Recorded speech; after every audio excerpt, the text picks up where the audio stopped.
Hello everyone, welcome to Achievers IAS classes.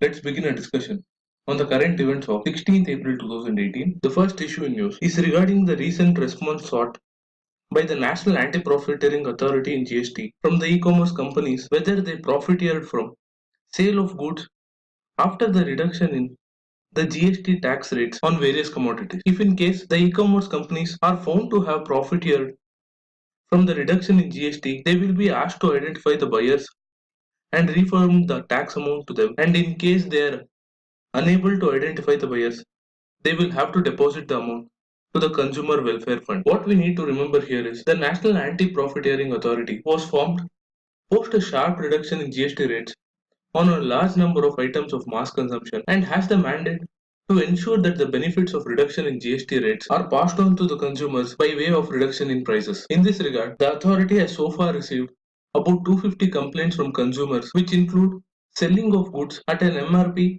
that did not reflect the revised GST rates, and a majority of these complaints are against firms in the real estate and the fast moving consumer goods sector. With that, let's move on to the next issue, which is regarding the recommendations made by the Financial Action Task Force to make money laundering an explicit standalone offense to upgrade its compliance ahead of the on-site mutual evaluation by the FATF. This is because, despite several amendments in the past, the Prevention of Money Laundering Act remains a predicate offense oriented law because the case under the Act depends on the fate of cases pursued by primary agencies such as CBI, the Income Tax Department, or the police. This is highlighted by the recent verdicts in the 2G Spectrum case, the Aircel Maxis case, in which the money laundering probe by the Enforcement Directorate did not hold against the accused. With that, let's move on to the next issue, which is an editorial regarding the recent coordinated Western strikes by US, UK, and France on Syria on the pretext of chemical weapons being used by the Syrian government on the civilians.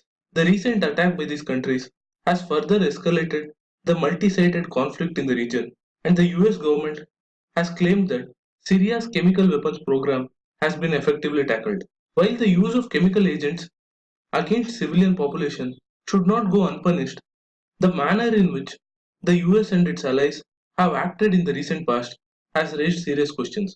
This is because the strike has took place even before the Organization for the Prohibition of Chemical Weapons has begun its investigation to ascertain if chemical weapons have been used, and by not waiting till the investigation by the Intergovernmental Watchdog was completed, the US-led alliance has flouted the international law.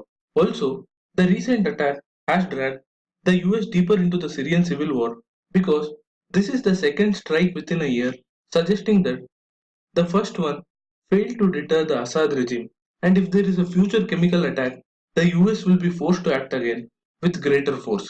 Also, the chances of military confrontation between the US and Russia will increase given that Russia firmly supports the Assad regime in Syria. Given that the Syrian civil war has already claimed at least 4 lakh lives in the past 7 years, the ground reality in Syria is so complex that a sudden collapse of the regime would push the country into further chaos and endanger millions more.